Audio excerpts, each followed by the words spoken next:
Tá. Hi, Michele. Welcome again. Ligo a registrazione.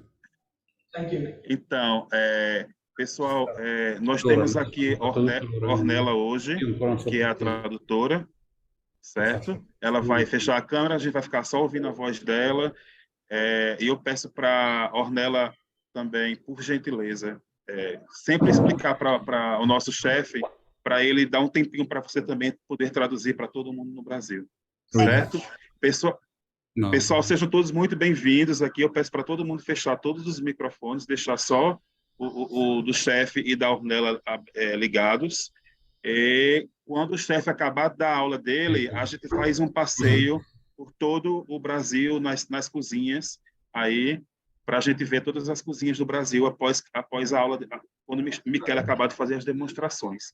Tá bom? Adesso Então, io smetto il mio, esco dal mio video e lascio solo la mia voce. Le chiedo solo, professore, se ogni tanto lei si smette di parlare, si ferma, così ho l'opportunità, il tempo di fare la traduzione nel miglior modo possibile. Va bene? Ok. Então, gente, vamos começar, pessoal. Bene, Todo mundo com a câmera, por favor, desligada, com os microfones desligados. Vamos concentrar só com o chefe Michele agora, nesse momento, e após o chefe Michele, a gente abre as câmeras para ele ver todas as cozinhas. Tá bom? Ecco, adesso allora tutti spengono il video e poi alla fine si aprono tutti i video, così lei può avere l'opportunità di conoscere tutte le persone, vedere le cucine dove si stanno svolgendo le sue ricette, ok? Sopra, scomoda, mi non toccarla più. Ok, per le ricette che farò prima una ricetta dello spaghetto a pomodoro, così recuperiamo un po' la pasta lunga e la mantecatura come l'abbiamo fatta l'altra volta. A primeira receita que nós vamos fazer também vou ensinar como fazer essa mantecatura, né, amanteigar a receita como nós fizemos da outra vez. E poi andrò con le due ricette che avevamo oggi e quindi parleremo dei risottati e della pasta in brodo cotta con due tecniche. Ci siamo? Sì. Con due tecniche e faremo la pasta e patate con i bucatini spezzati e una pasta risottata, una pastina risottata. Vamos fazer então dois tipos de massas hoje. E agora eu vou começar, então, a explicar a primeira, que é uma massa como se fosse de arroz. Lato sinistro della porta. Perfetto, tutto. Ok. Ele vai começar, então, a explicar como fazer essa massa. Mi pare che è quello più grosso sopra. Non so, no, prova tutte e due.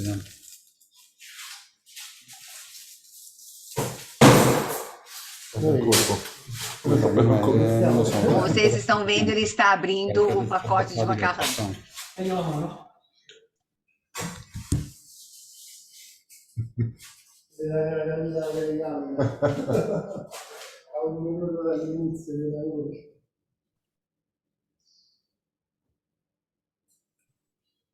Tutto l'audio? Ok, allora.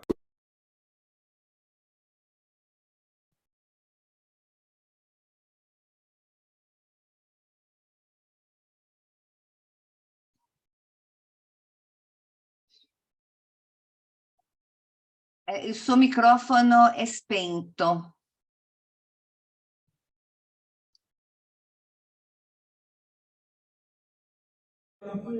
Ci siamo? Sì, adesso sì. Valentina, allora ti volevo dire, ci fanno partire loro con il video e quando dobbiamo partire noi ce lo dite voi, ci danno loro un via per la lezione, ok? Ok. Daqui a pouquinho ele vai começar, assim que disserem para ele quando ele pode começar, ele vai começar. Tem até um reloginho, né, aqui na tela. Sì, Michele, tranquillo, mancano 4 minuti, ti avviso. Grazie.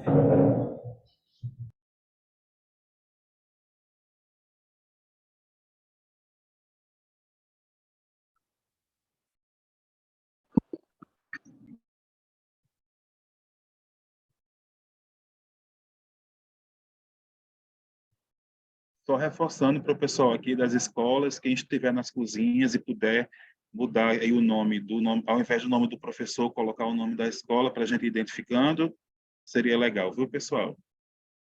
Boa aula, gente, a todos. Aproveitem muito. Estou por aqui só observando também.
Un minuto, Michele.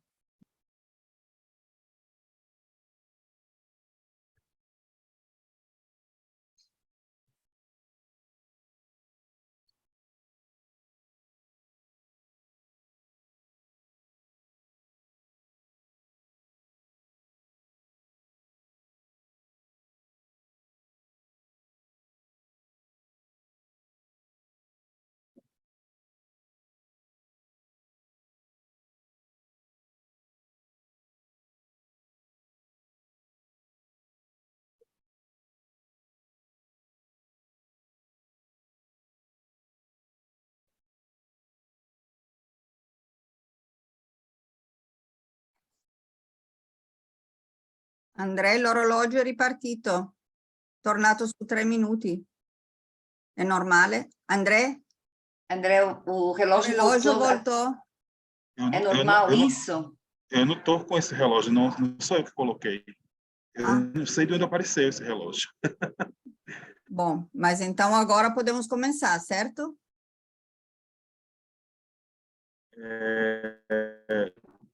Não sei, alguém colocou esse relógio que está aqui na sala, gente.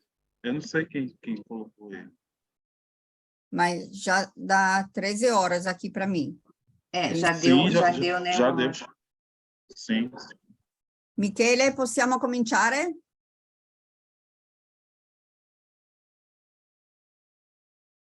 Vai, adesso ti sentono?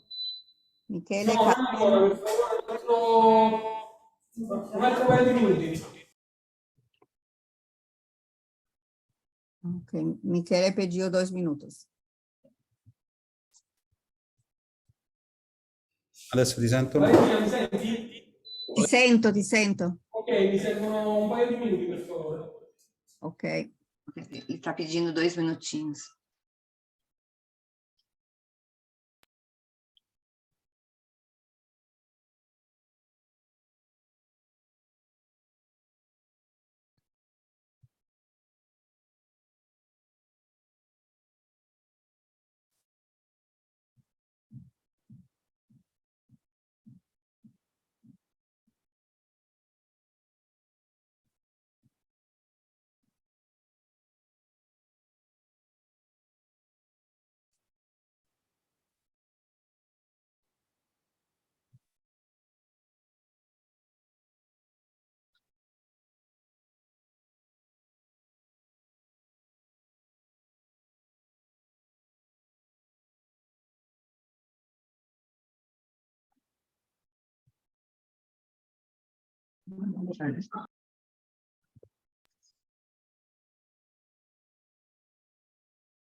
Silenzio.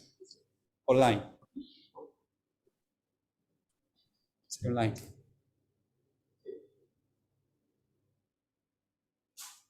Adesso faremo prima una presentazione.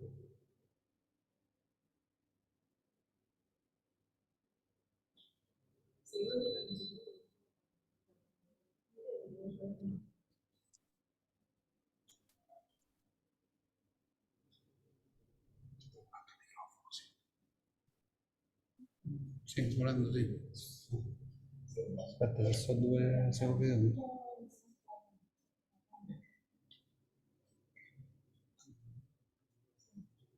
Cioè, chi è che ti parla? Aspetta.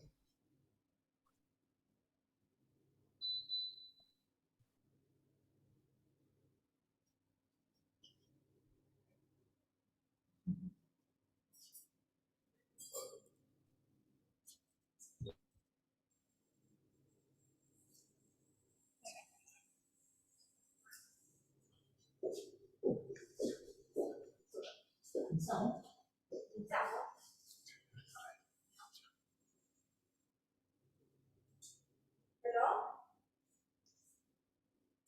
Possiamo iniziare?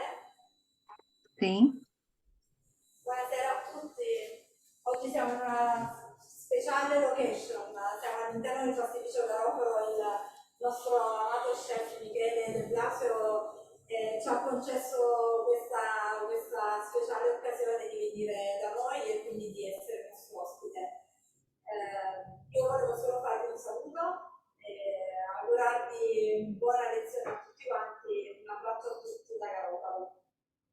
Hoje o professor, o chefe Michele está aqui conosco, ele nos concedeu essa honra de vir até aqui e nós vamos então, ele vai dar 2 receitas, eu espero que vocês aproveitem muito e a todos os ensinamentos que ele tem para passar para todos nós hoje.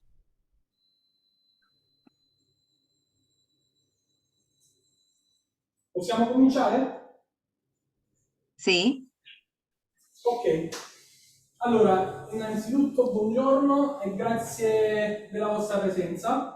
Então, obrigado a todos vocês pela presença, boa tarde, vamos começar. Oggi parleremo della pasta secca. Vamos falar hoje da massa seca. Facciamo un piccolo riepilogo su quello che sono state le lezioni che abbiamo fatto fino ad oggi. Vamos fazer uma pequena revisão sobre tudo aquilo que nós aprendemos até hoje sobre esse assunto. Scusi se lo interrompo, ma così non perde il filo. Ok? Ok, allora, la pasta secca si differenzia molto dalla pasta fresca, soprattutto perché c'è un solo ingrediente a far sì che sia secca, quindi non ci sono uova, è solo fatta di semola e acqua e sale. A massa seca ela se diferencia da massa fresca porque a massa seca tem bastante semolino, tá? Então isso faz com que se diferencie da massa fresca. Logicamente l'importanza che ha l'ingrediente principale è fondamentale perché la pasta, come diciamo sempre, deve sapere di pasta. Per sapere di pasta la semola deve essere di altissima qualità. A massa, o semolino, né? Essa farinha, ela tem que ser extremamente boa para poder fazer, para que a receita saia extremamente bem. La pasta, per essere prodotta, la pasta secca, ha bisogno di una prima parte dove impastiamo acqua e semola. A primeira parte para a massa seca é o semolino e água. Viene impastata attraverso una macchina che si chiama gramola, e avviene la gramolatura appunto, cioè impasta facendo delle piccole perle con l'impasto, perché deve essere asciutto e non deve essere troppo umido. Então, essa massa, ela acaba sendo trabalhada numa máquina que deixa a massa um pouco granulada, que é justamente para retirar toda a umidade. A massa tem que ser bem seca, não pode ser úmida. Dopo questa gramolatura abbiamo due tipologie di lavorazione. Una è per estrusione. Nós temos, então, depois dessa granulação, dois tipos de trabalho. Uma é feita numa máquina que é por extrusão.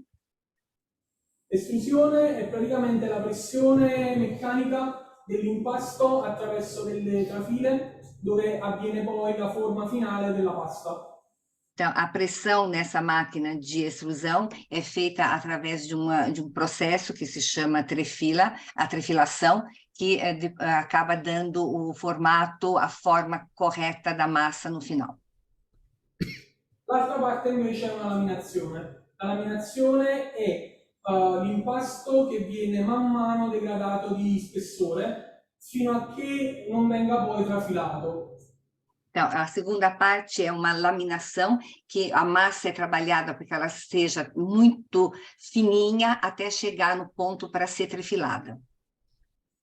La differenza tra i due modi di fare la pasta è che nella prima, con la pressione, aumenta la temperatura dell'impasto fino a 85 gradi e quindi abbiamo una prima cottura che poi servirà anche per non far arrivare l'umidità all'umidità giusta alla pasta. A primeira, o primeiro cozimento, é feita através da pressão que aumenta a temperatura até 85 graus, que chega ao primeiro cozimento. L'ultima parte è quella dell'essiccazione.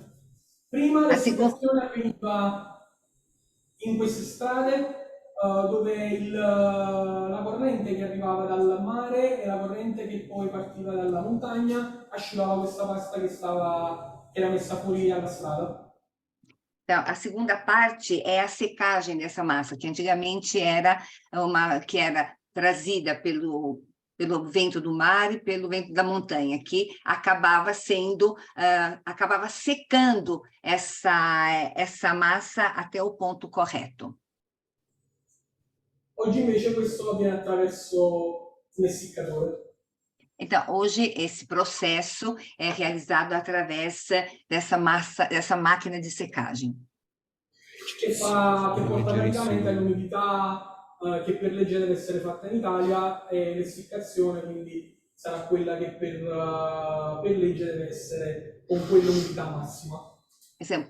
Então, esse processo, pelo menos na Itália, tem que ser realizado que é através de normas legais, normas por lei, que tem que ser seguido esse tipo de secagem, esse tipo de processo. Ok. Fare la pasta secca significa cuocerla, abbiamo diverse tecniche. Una di queste tecniche che abbiamo già visto in precedenza e che oggi vedremo è cuocerla in acqua abbondante salata, fare arrivare la cottura fino a un punto del cuore e quindi non cuocere il cuore per avere la cottura al dente. Então, nós temos vários modos de cozinhar a massa. Hoje nós vamos ver um desses processos é levar a água até a fervura com sal e fazer a massa ser cozida, cozinhar e não chegar no coração, isso é, deixá-la al dente. La tradizione italiana è proprio questa, è quella di fare arrivare la pasta a tavola mantecata. La mantecatura ve la spiegheremo poi man mano che la facciamo, ma di avere un'anima e quindi essere mangiata al dente. A tradição italiana é justamente essa, né? Fazer essa massa ser cozida al dente, no ponto certo, que depois nós vamos explicar a mantecatura, que é esse processo de fazer um creme, que nós vamos ver um pouco mais tarde. Ok. Andiamo con la prima ricetta. La prima ricetta che facciamo è uno spaghetto a pomodoro classico. A primeira receita que nós vamos fazer é uma receita clássica, que é o espaguete ao molho de tomate.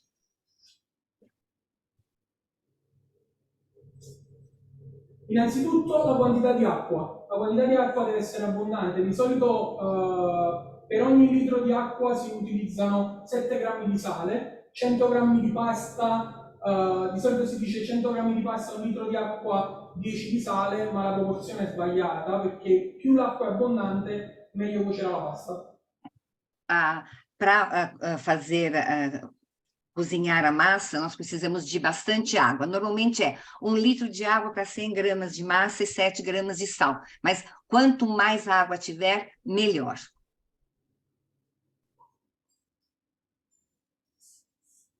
Quindi andiamo a salare l'acqua. Vamos salgar a água, vamos deixar ferver. E andiamo a calare la pasta. E vamos colocar a massa nessa água.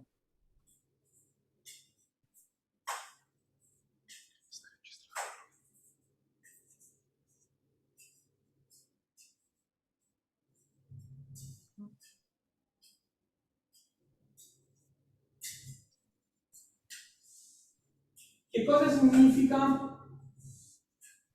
mantecare la pasta? O que significa fazer esse creme, essa mantecação da massa?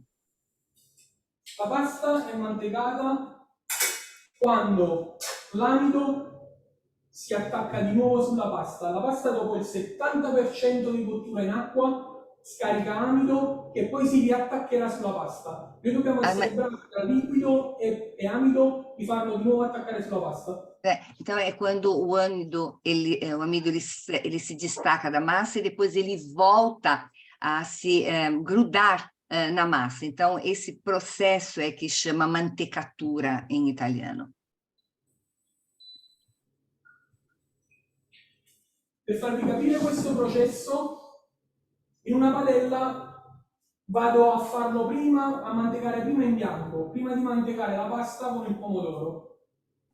Então, vamos fazer, para vocês entenderem bem esse processo, então eu vou fazer essa mantecatura em branco, quer dizer, só sem o tomate, né?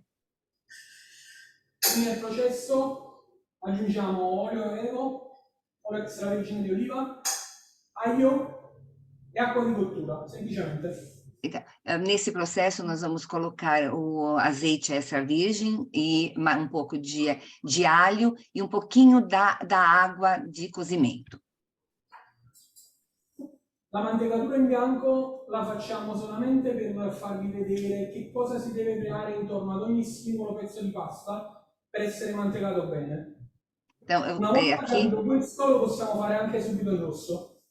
Vou mostrar essa mantecatura sem o tomate no primeiro momento, para vocês verem exatamente como tem que fazer, como é esse processo, como tem que ser realizado esse processo.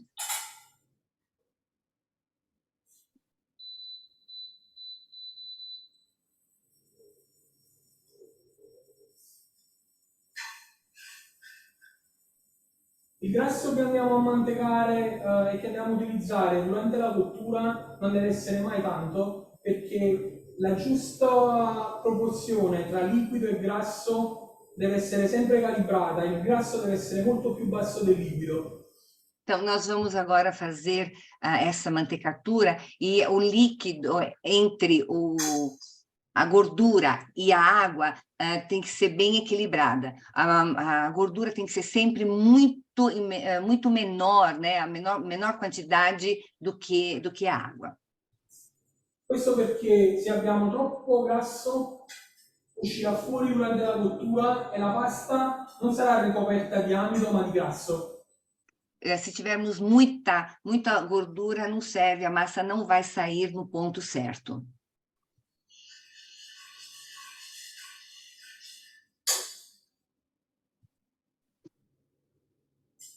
La pasta va cotta per il 70% in acqua bollente salata, per il restante 30% della sua cottura va cotta in padella. Questo perché dal 70% comincia a scaricare amido. Então, a massa ela tem que ser cozida 70% na água e depois coloca na frigideira, porque o restante acaba saindo, o amido acaba saindo, desgrudando da massa. Então, completa na frigideira.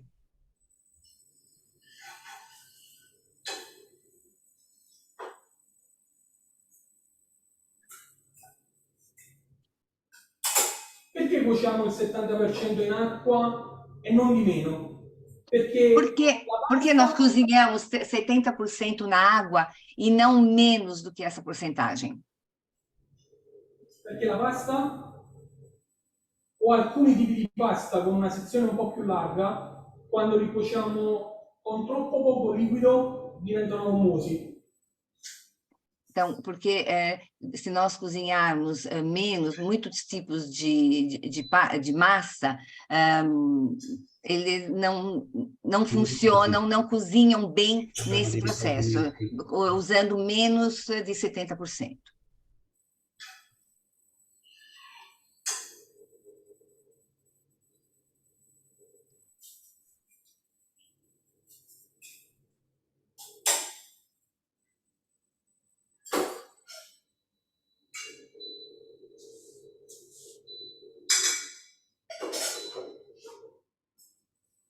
Quindi ho tolto l'aglio. Eu tirei o alho, vou acrescentar água. Ho utilizzato acqua di cottura, ma questo non significa nulla. Possiamo utilizzare anche brodo vegetale o qualsiasi altro fondo liquido. Non cambierà mai perché la pasta scarica amido dopo il 70%, quindi non ci aiuterà a farla cremosa. Eu usei essa água do cozimento, mas poderia ser outro tipo de caldo, outro tipo de líquido, porque nesse processo, nesse momento, então o amido já desgrudou na massa. Ok, siamo pronti con la pasta? Então, agora estamos prontos, vamos colocar a massa nesse creme, nesse molhinho que nós fizemos.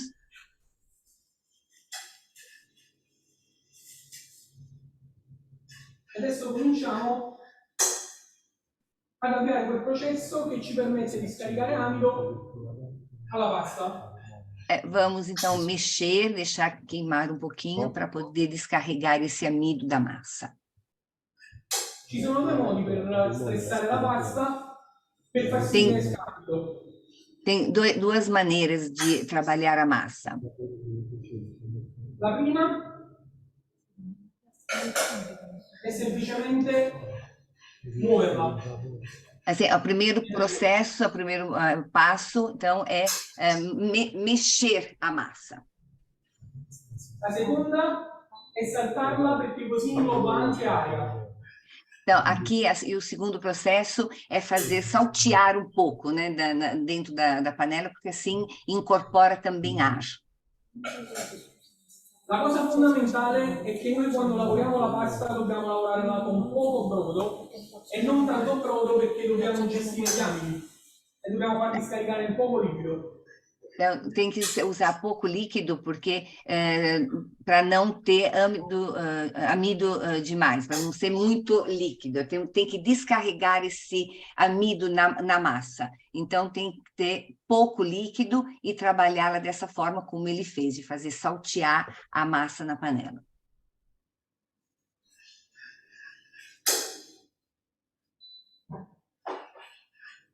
Quando vedete questa colorazione bianca all'interno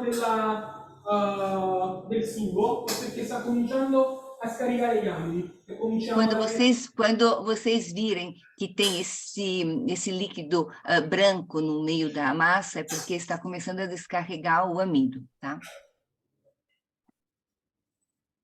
Mais um pouco de água. Asciugare bene perché dopo avremo la salsa di pomodoro che comunque scioglierà un po' di amido.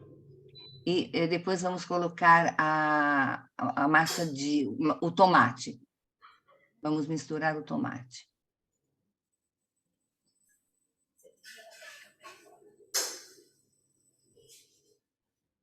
Ok, guardate, vedete la crema?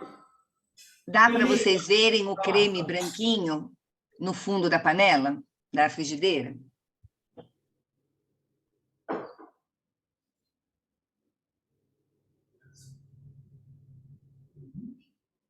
Adesso andiamo a metterci un po' di salsa di pomodoro. Agora vai colocar um pouco de molho de tomate.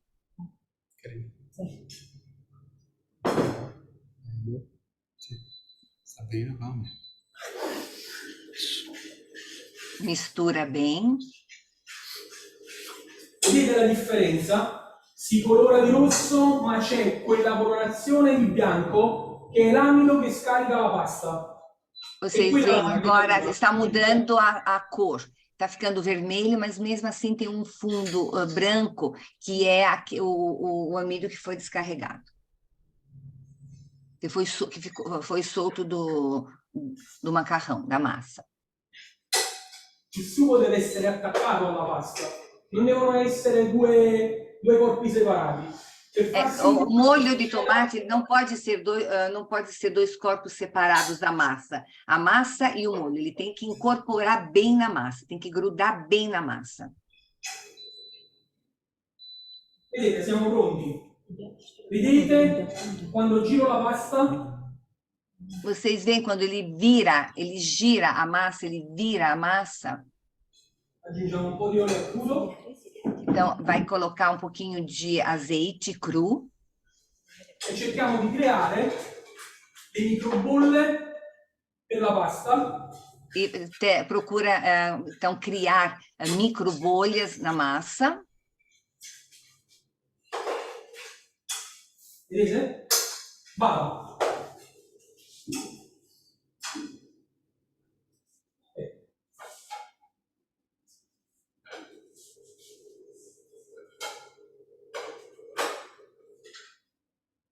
Andiamo a impiattare la nostra massa al pomodoro. Agora vamos colocar a nossa massa ao tomate, ao molho de tomate no prato.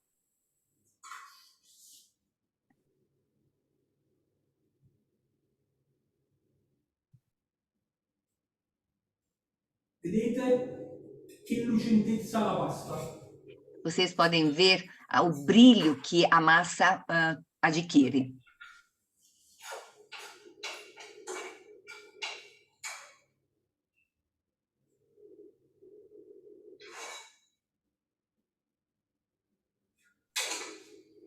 Ecco qua, la nostra pasta al pomodoro. E essa, então, é a nossa massa ao molho de tomate.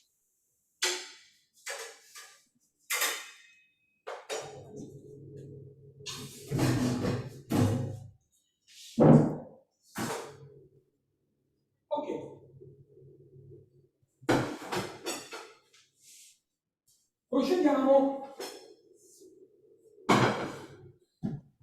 Procediamo con la seconda ricetta.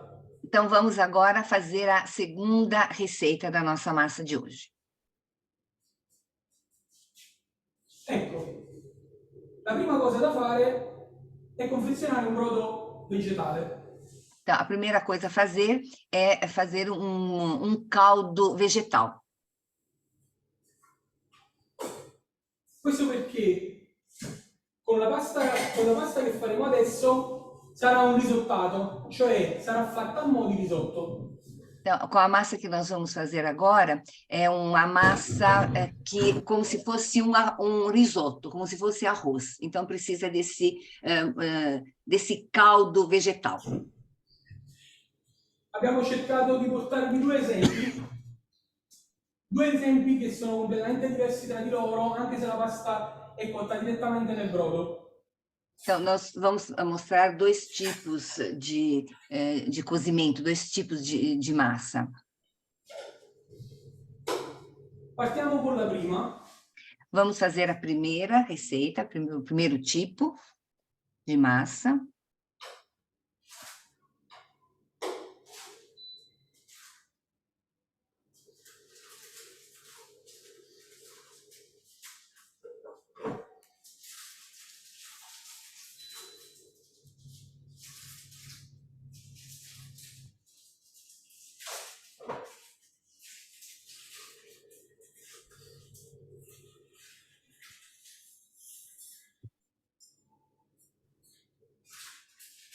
Ok, la prima ricetta che facciamo è una pasta, è un orzotto,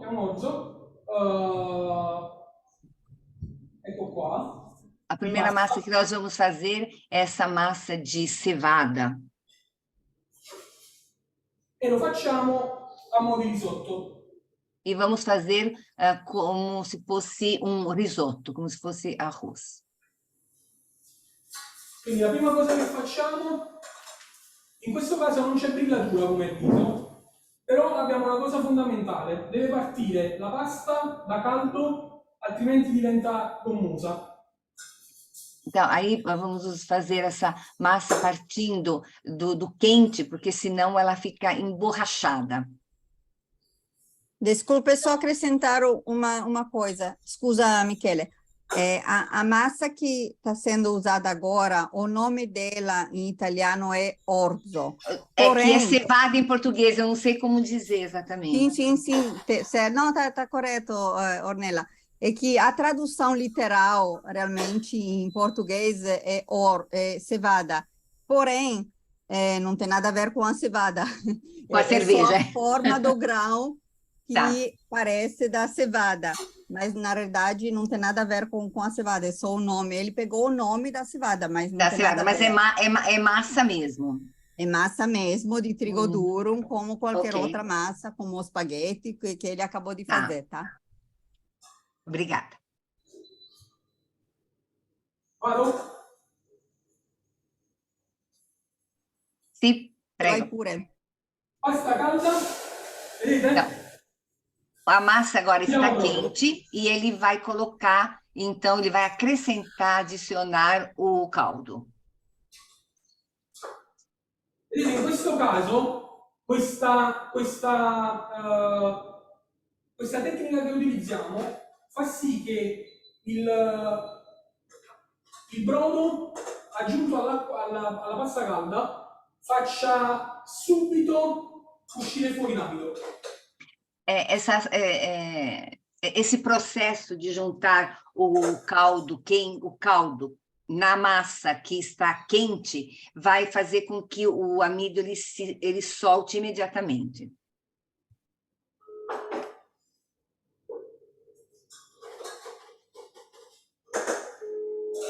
A questo punto aggiungiamo un altro po' di brodo.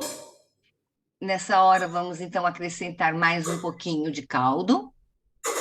Un po' di crema di patate. E mais um pouquinho de creme de batatas.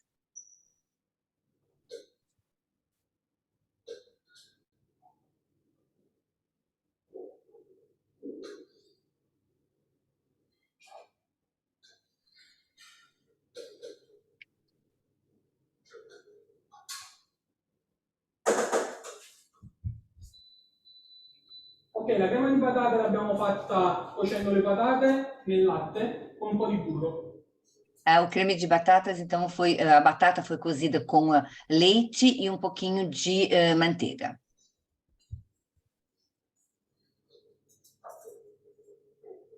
La cosa fondamentale è che nelle paste risottate dobbiamo aggiungere il brodo o qualsiasi tipo di liquido poco per volta. Nesse processo de quando é feita essa massa como se fosse um risoto, o líquido ele tem que ser acrescido, adicionado pouco de cada vez.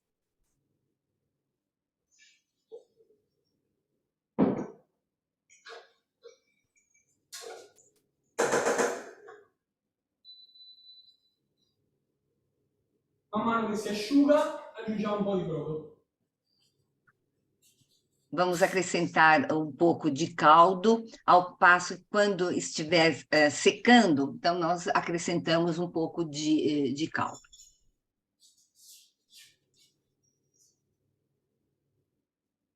A questo punto aggiungiamo un po' di zafferano. Nessa hora, acrescentamos um pouco de açafrão. L'idea di questa pasta è un po' del classico risotto alla milanese, quello zafferano, però fatto di mare. Infatti ci abbiniamo un po' di tartare di astice sopra.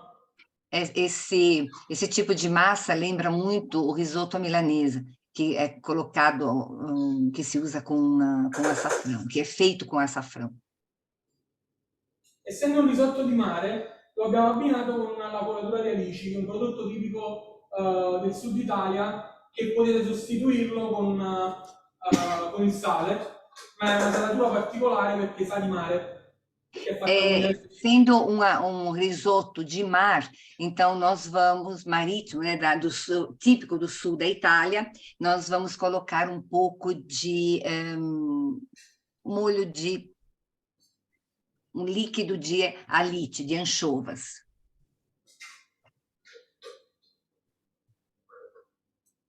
È una fermentazione degli alici, quindi è un po' più forte di sapore, molto più spinto, ha dell'acido, quindi molto umani. A anchova, a alite, dá esse sabor mais picante, mais forte, muito típico do sul da Itália. Michele, Sì. qual produto poderia ser usado, já que a colatura di alice aqui non si incontra? Qui la colatura di alice non si trova. Cosa si potrebbe usare?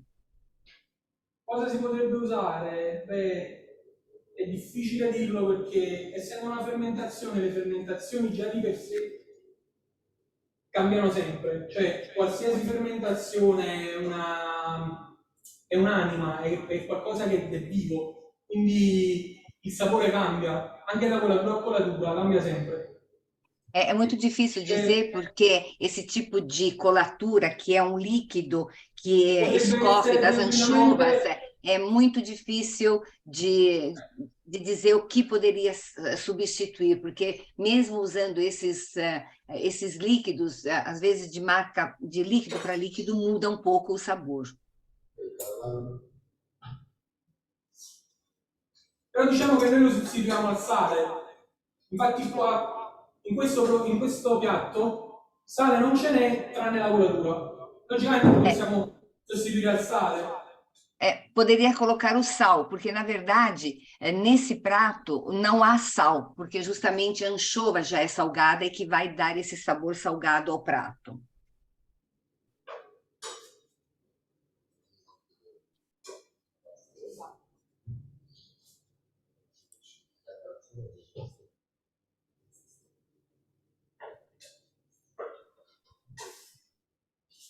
Vedete? Cremoso, man mano aggiungo un pochino di brodo. Tá vendo? Ele é cremoso e aos poucos eu vou adicionando um pouco de caldo.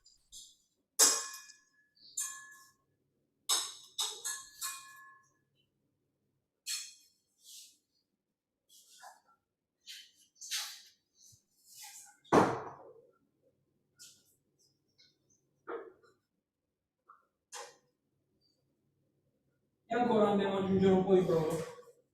E vamos acrescentar mais um pouquinho de caldo.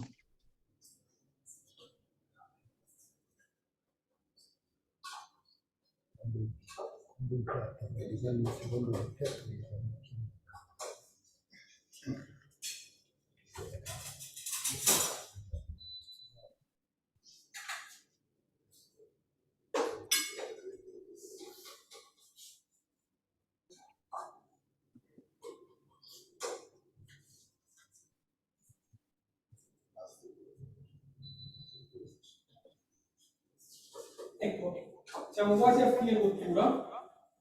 Está quase terminando o cozimento. Utilizzando questa tecnica della risottatura è importante vedere che non c'è bisogno di mantecare tanto. Usando essa técnica da mantecatura, vocês percebem que não precisa mantecar muito. In questo caso ci siamo aiutati molto anche con l'amido della patata, ma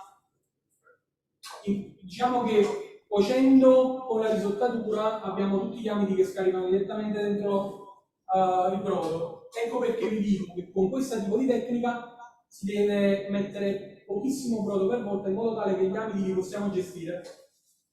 Para poder administrar bem esses amidos que eles vão se soltando, é bom colocar um pouco de cada vez o caldo. Ele tem que ser acrescentado aos pouquinhos.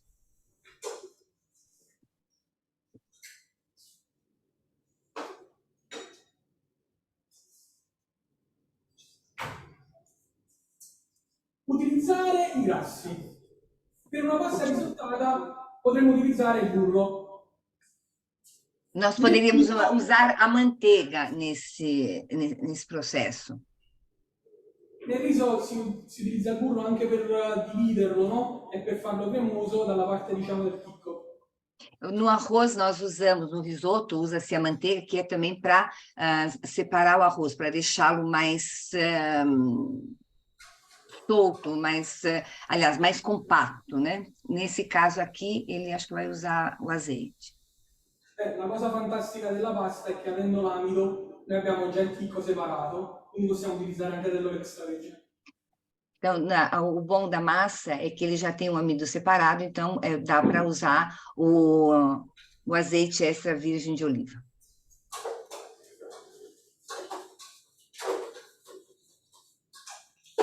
Pronto.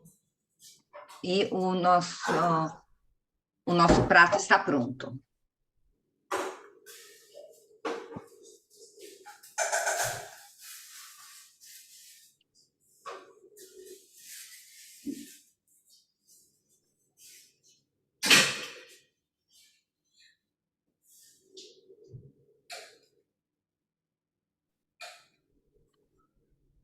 Guardate che cremosità.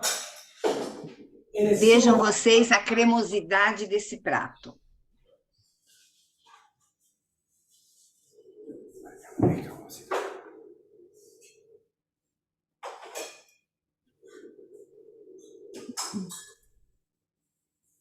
E ci andiamo a mettere un po' di tartar di astice. Vamos colocar, desculpe, eu não entendi o que ele disse.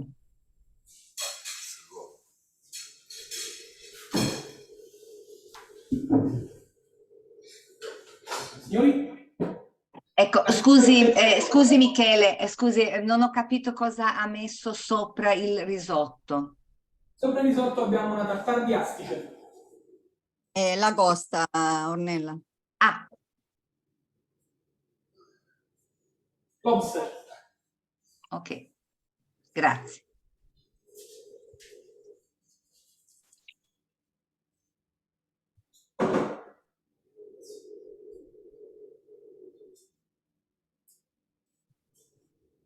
Ok.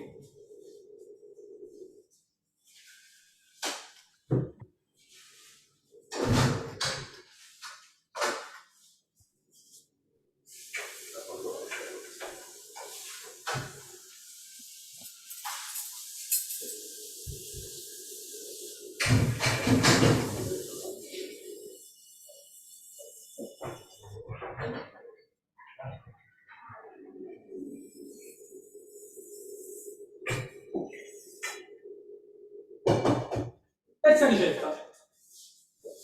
Vamos então para a terceira receita.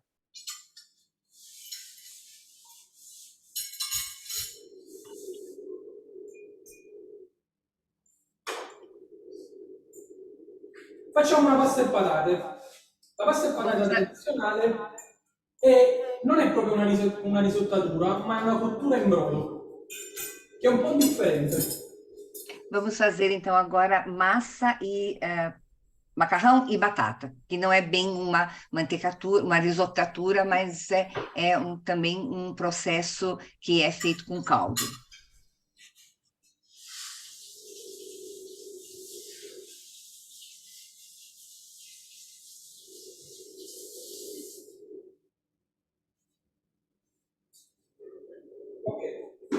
Peliamo la patata. Vamos descascar a batata.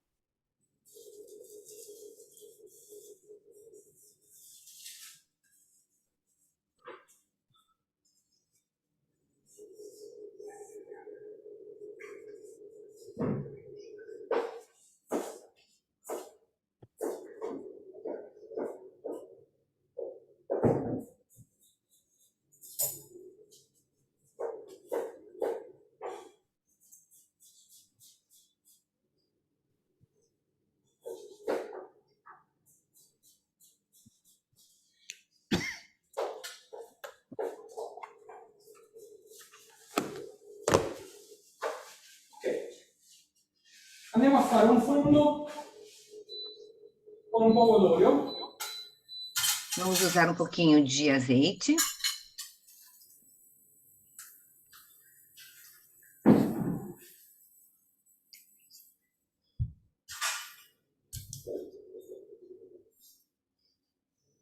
Andiamo a mettere le nostre patate. E vamos acrescentar a batata, cortada assim em cubinhos.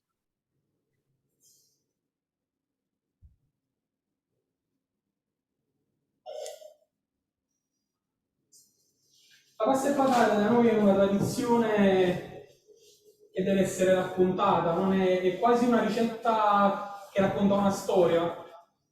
Essa receita é uma receita que praticamente conta uma história, é extremamente tradicional. La storia è quella dei contadini. É a história de agricultores che coltivavano la terra, que trabalhavam na terra, avevano tutto quello che dovevano vendere al mercato, no? E che avevano venduto al mercato, e tutti gli scatti andavano ripuliti e messi tutti su una base, e quindi su quest'acqua brodosa che poi aveva anche le patate all'interno. Os agricultores, eles trabalhavam a terra, os produtos que eles tiravam da terra, eles vendiam no mercado, o que sobrava, eles traziam de volta para casa e era tudo limpo e era tudo usado, nada era descartado. Quindi che cosa facevano? Tagliavano tutto quello che di verdura rimaneva. Então, eles cortavam tudo aquilo que podia ser cortado, tudo aquilo que tinha sobrado.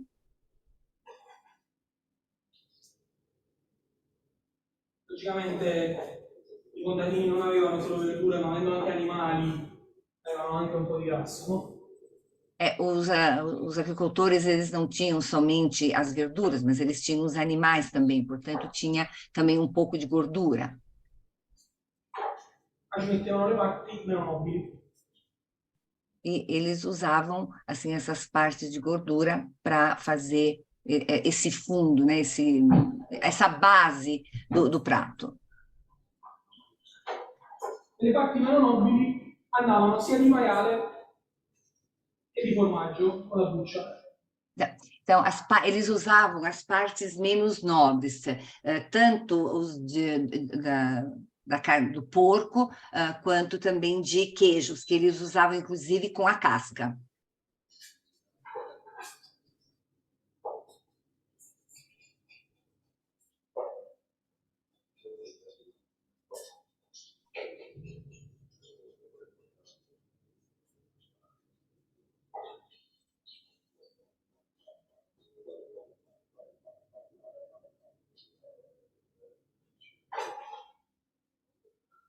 E quindi ecco che mettiamo le verdure.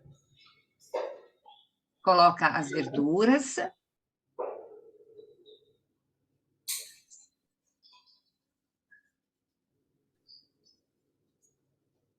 le facciamo fondere. Devono fondere perché... E deixa cozinhar, deixa praticamente derreter, né? Qualsiasi cosa che i contadini facessero, la facevano cuocere per ore. Qualquer coisa, né, que eles fizessem, eles deixavam cozinhar durante bastante tempo, usando todos esses produtos que eles tinham à disposição. E la bontà arriva proprio là della verdura quando cuoce, cambia proprio il profumo e il sapore. Então esses produtos todos, esses ingredientes todos, eles mudam o sabor do prato, dão um sabor especial à receita.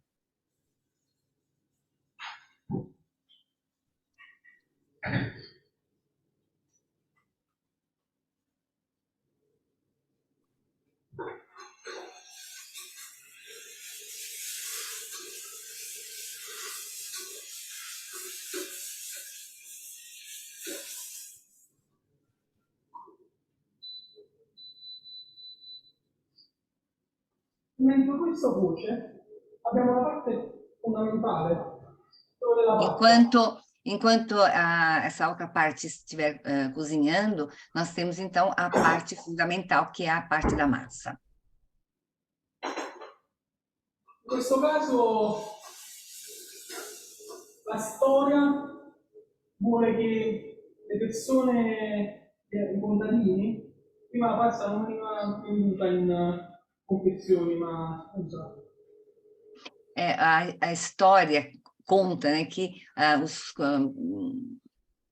os agricultores, eles não tinham a massa em pacotes assim como nós temos hoje, né? Ela era avulsa. E quando veniva venduta, la pasta di solito era lunga.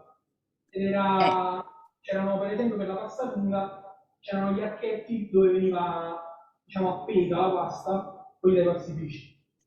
Antigamente, a massa era muito mais comprida e ela era pendurada, né, em varaizinhos, então havia o arco, né, a curva de onde a massa era pendurada. I pastai che cosa facevano? Quando le persone entravano a comprare la pasta, spezzavano questo archetto che serviva per poggiare la pasta, e quegli archetti andavano tutti in un contenitore e poi chiamavano saia di bancone. Então, quando as pessoas entravam para comprar a massa, essa parte arcada, curva, era tirada e era colocada à parte. La minuzzaia di bancone in italiano era diciamo, tutto lo scarto della pasta che andava messo tutto in un lato, e i pastai davano questa pasta in piccoli sacchetti a chi ne aveva più bisogno. Quindi... essa massa que era toda arcada, assim, essas coisas, era colocada em saquinhos e era distribuída para as pessoas que tinham mais necessidade. Oggi sembra tutto semplice, però immaginate una volta per fare il pastaio c'erano le bolle papali, che regolavano la lunghezza e la distanza tra un pastificio e l'altro. Hoje parece tudo muito simples, porque tem todo o maquinário que divide, que deixa a massa separada, a distância certa entre todos os fios de massa, digamos assim. Mas antigamente não, né? Trabalhar a massa era um processo muito mais complicado, né? Porque era tudo manual. Questo fa capire il nostro radicamento con la cultura della pasta, e a quanto l'Italia ci tenesse e ci tiene ancora alla pasta. Por isso faz entender a nossa paixão pela massa, como trabalhar a massa, tratar a massa, como fazer a macarronada, né? As pessoas hoje ainda fazem muita questão de trabalhar a massa de uma forma muito precisa, muito boa, porque faz parte realmente da nossa cultura. Oltre che ricordare questa tradizione della pasta e patate, a noi italiani piace mischiare un po' vari formati di pasta, no? Per avere anche texture molto diverse tra di loro in bocca. Essa tradição, né, de massa e batata é uma tradição muito antiga e nós usamos ainda hoje fazer esse prato, que é um prato muito tradicional. In base a questa ricetta abbiamo scelto un bucatino e lo spezziamo, come facciamo una volta appunto con l'arco. Nós escolhemos essa massa e vamos fazer como era feito antigamente, né? Nós vamos cortar essa massa. Questo è un gesto che nella casa di ogni italiano la domenica era il rito, era quello di spezzare la pasta a mano e di farsi Esse é um ritual que todos os italianos, especialmente no domingo, eles fazem em casa, né? Que é esse despedaçar a massa, cortar a massa.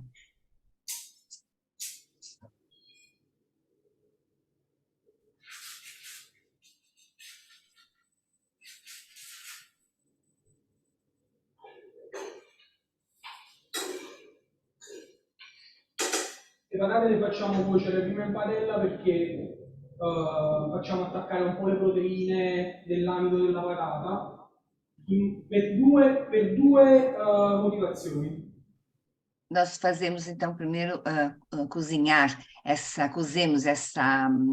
a batata na frigideira e existem dois motivos para isso. La prima motivazione è perché con quest'amido e con questa proteina che caramella sarà sicuramente più buona la pasta. Então, cozinhando a batata assim, ela fica praticamente meio caramelada. La seconda motivazione è perché caramellandola avremo modo di non far scaricare molto amido, visto che stiamo già 2 amidi. Então, nós temos assim dois amidos, né, da massa e a da batata. Cozinhando a batata, deixando um pouco caramelizada, nós evitamos que descarregue todo o amido da batata.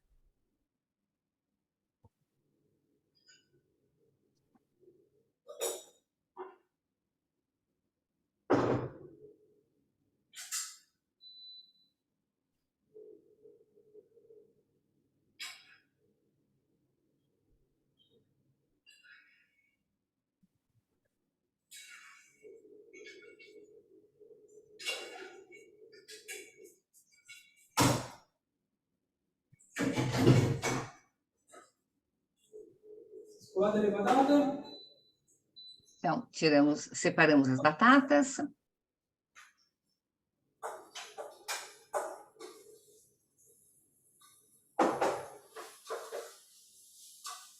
E andiamo a aggiungere alla base. E vamos juntar as batatas àquela base que foi feita antes. A questo punto andiamo a deglassare con il nostro brodo. Então, agora vamos deglaçar com o caldo.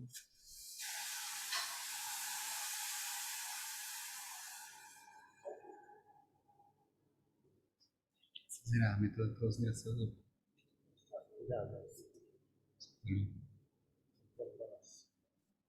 La differenza tra le due paste, quella di prima con l'orzo e la pasta e patate, è che, come vi dicevo prima, la pasta e patate è una pasta cotta in brodo.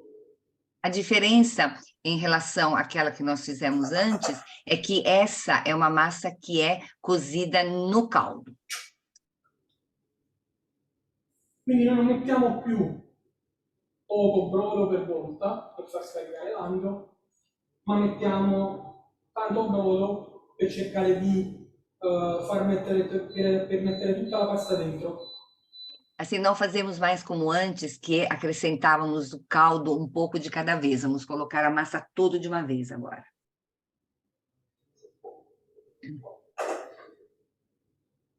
La prima domanda che ci possiamo porre è: ok, se prima abbiamo messo poco brodo per far uscire l'amido e per gestirlo, con questa pasta perché stiamo facendo molto più brodo? Come riusciamo a gestire gli amidi? A pergunta que poderia ser feita, que nós poderíamos nos fazer é: por que na massa anterior nós colocamos o molho um pouco de cada vez para sair o amido e agora vamos colocar muito mais caldo? Como que nós vamos administrar esses amidos? La differenza è che qua lavoriamo con 2 amidi, quindi di base abbiamo amido a sufficienza per poter gestire la cremosità della pasta. A diferença aqui é que nós temos 2 amidos.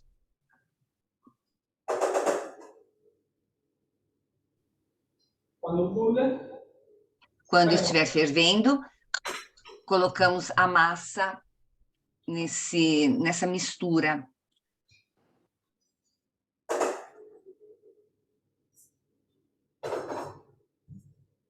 come dicevamo prima, deve essere tutta ricoperta. Então, ela tem que estar totalmente coberta.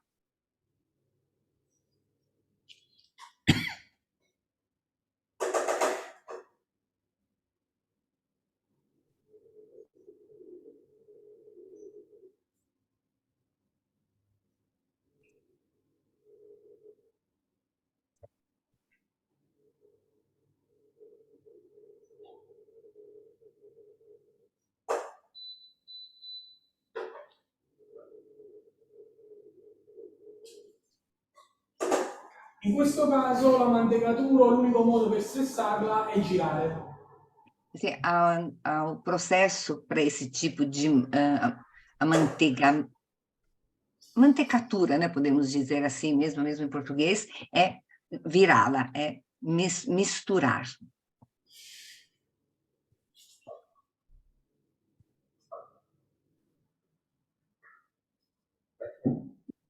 Mistura tudo muito bem.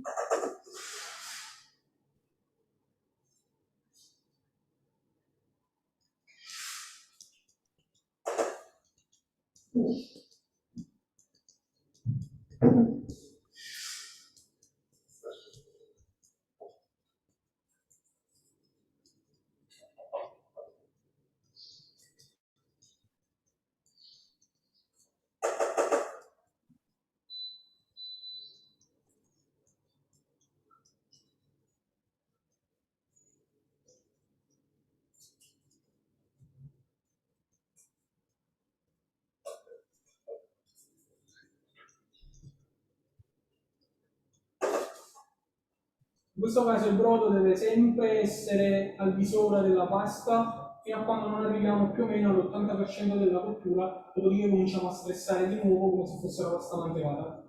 A massa ela tem que estar sempre bem coberta com esse caldo, e quando chegarmos, então, a 80% do cozimento, voltamos a misturar muito bem.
La parte della buccia del parmigiano che abbiamo messo all'interno, A parte da casca do queijo parmesão que nós colocamos no cozimento.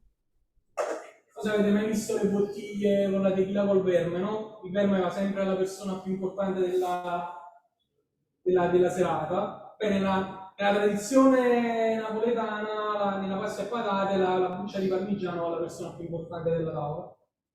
Assim, na tradição napoletana, essa casca do parmesão, do queijo, é a parte mais importante. L'altro no. L'altra cosa non gli ha tradotto.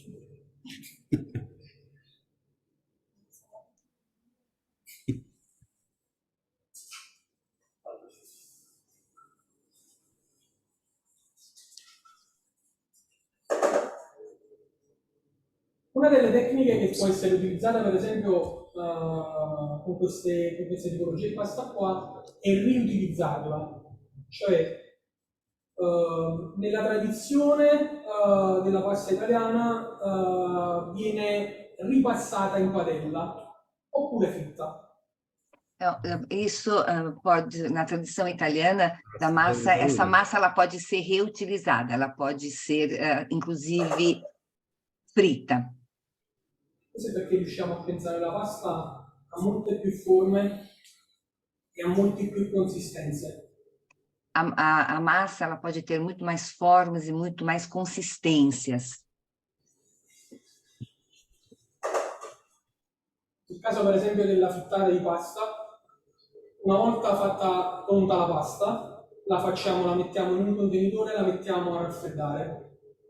Essa massa que ela pode ser frita, depois nós a deixamos esfriar. L'amido la farà rapprendere e quindi avremo un solo pezzo solido da tagliare in forma che vogliamo. E no fim, nós podemos ter a massa na forma que nós bem entendermos, na forma que nós quisermos. A parte confezioniamo una sorta di tempura. Nós fazemos uma espécie de fritura, de cozimento, para deixar a massa na forma que nós bem entendermos.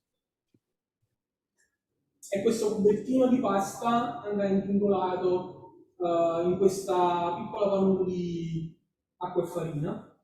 Então, essa massa ela pode ser depois colocada numa mistura de água e farinha. E questa tipologia di preparazione in Campania è uno dei maggiori street food di Napoli.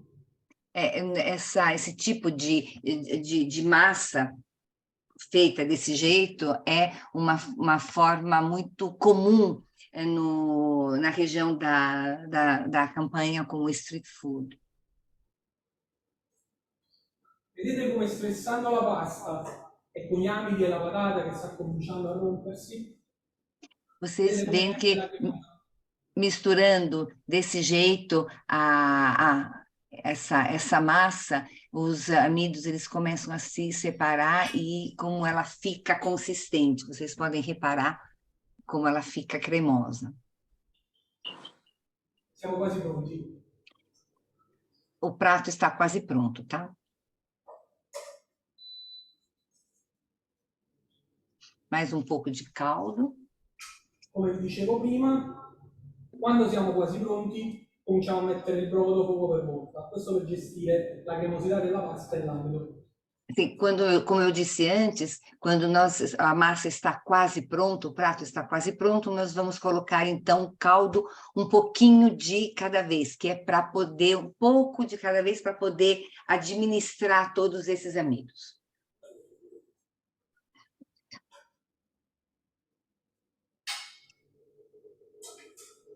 Acrescenta aos pouquinhos um caldo. Questa pasta la mantecatura la facciamo col parmigiano. Para essa massa, a mantecatura nós vamos fazer com queijo parmesão.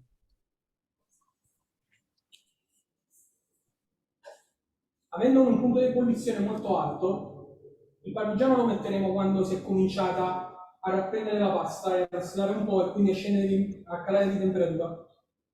Quando a temperatura fica muito alta nessa receita. Então, quando começar a diminuir um pouquinho a temperatura, nós vamos acrescentar o parmesão. Vedete, abbiamo spento, adesso facciamo abbassare un po' di temperatura. Vamos abaixar um pouquinho, deixar abaixar um pouco a temperatura.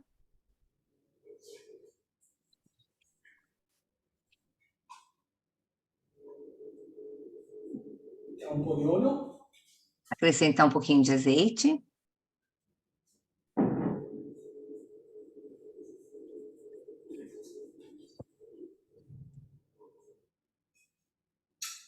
Vedete, quando non bolle più. Quando não estiver mais fervendo, então acrescentamos o parmesão. Parmigiano. Il parmigiano non è una ricetta, è a sentimento. O parmesão, como ele diz, não é uma receita, é um sentimento. Guarda che roba. Mamma mia.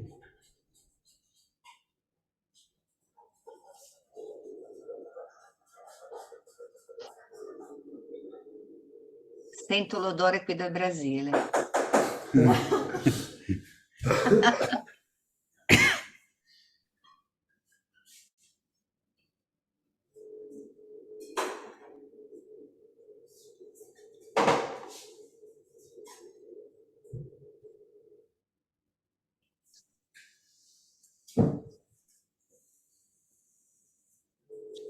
È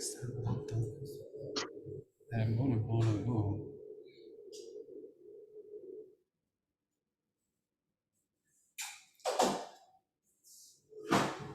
Signori, ecco a voi l'ultima ricetta. E eis aqui a última receita de hoje.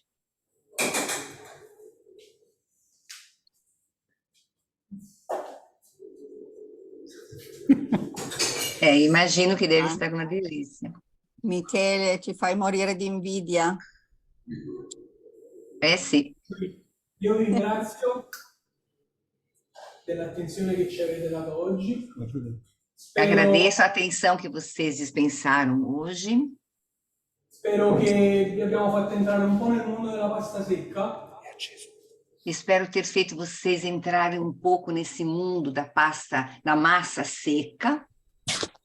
È veramente meraviglioso e si possono fare tante cose da un solo prodotto con sola semola. E dá para fazer milhares de coisas com esse tipo de massa. A variedade é imensa. Michele, Michele, possiamo vedere i piatti? Perché ovviamente tu andavi avanti con la tua lezione e li abbiamo visti proprio passare velocissimamente. Ovvio, era molto importante vedere la preparazione e poi ci sono sfuggiti. Io sto perguntando para Michele se podemos ver os pratos empratados que passaram tão rapidamente, a gente viu a preparação passo a passo e depois ou não tem mais, alguém comeu? Valentina, purtroppo o per fortuna siamo talmente golosi al sud che la pasta è già finita. Eles já comeram. Não deu tempo. Sortudos! Fizeram muito bem, Michele. Se a senhora puder traduzir, por favor. Sì, avete fatto molto bene, però io devo aggiungere che questo è bullying internazionale. E a gente, pasta tem que comer na hora, não é? Quentinha. La pasta bisogna mangiarla al momento, noi lo capiamo, però che è una tortura, è una tortura. Muito obrigada. Aula sensacional. Grazie, la lezione è stata fantastica. Michele tem alguns minutinhos para responder algumas perguntas que os alunos ainda têm antes de começar a replicar nas cozinhas aí pelo Brasil. Ci sono alcune domande che gli alunni vorrebbero fare, se lei ha un po' di tempo per rispondere. Assolutamente sì. Claro. Pessoal, vocês agora vão aí replicar, tá todo mundo aí pelas cozinhas pelo Brasil, de Caicó e Mossoró, que a gente está aqui, até as cozinhas do sul do Brasil. Vocês vão replicar agora todos os ensinamentos de Michele. Vocês têm alguma pergunta ainda para fazer? A única pergunta que eu estou lendo aqui no chat, ou da colatura de Alice, se o ingrediente tailandês nampla pode substituir, gente. Qui al posto della colatura di Alice è possibile usare un prodotto thailandese che si chiama Napla? Sì, Sim, pode ser usado. Joia. Pessoal aí nas cozinhas. Tem uns...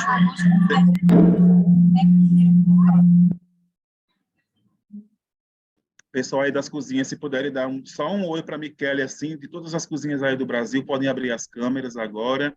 Vocês vão trabalhar agora nas receitas do Michele. Se potete aprire allora il video e salutare il chef, il signor Michele, da tutte le cucine del Brasile. Isso. E adesso loro faranno queste ricette meravigliose.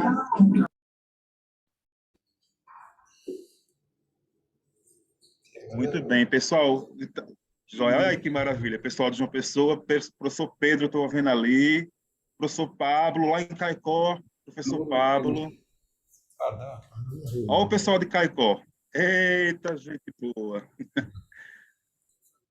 Pessoal, então, Pessoal, vamos fazer o último combinado aqui. Olha o pessoal de Mossoró abrindo aí, pessoal do Rio de Janeiro também. Eita, que máximo.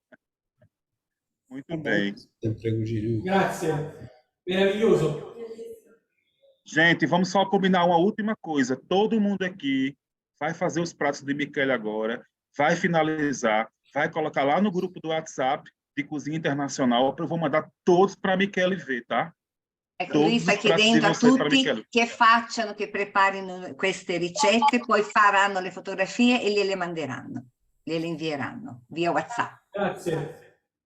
Pessoal, então estou aqui com o WhatsApp ligado, esperando a produção de todo mundo. E Michele, mais uma vez, Carmen, todo o pessoal da Itália, Valentina, muito obrigado. E esse oi de rosa no final aí fechou com chave de ouro, hein? Grazie a tutti.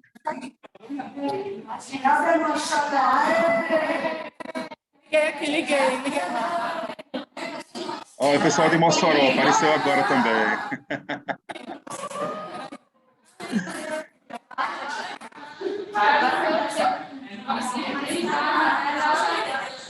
Olha aí a Caicó, o pessoal muito animado. Olha a professora Carol e João Pessoa. Gente, vamos liberar o chefe Michele. Muito obrigado a todos. Bom trabalho aí em todas as cozinhas pelo Brasil. Façam um trabalho lindo aí e me mandem as fotos que eu vou repassar para a Itália, tá? Combinado, viu, gente? Allora, professor Michele, grazie infinite e a lui aspetta adesso tutte le ricette per fare le fotografie ed inviargliele. Muito obrigada, professor Michele, muito obrigada, meninas, Carmen, Marilena. O Brasil de norte a sul, cozinhando e aprendendo com as massas garofalo. Muito obrigada. Obrigada, Valentina. Il Brasile dal nord a sud preparando questi piatti con la pasta garofalo. Obrigada. Grazie a tutti. Grazie. Obrigado, gente. Até a próxima. Grazie, arrivederci. Grazie.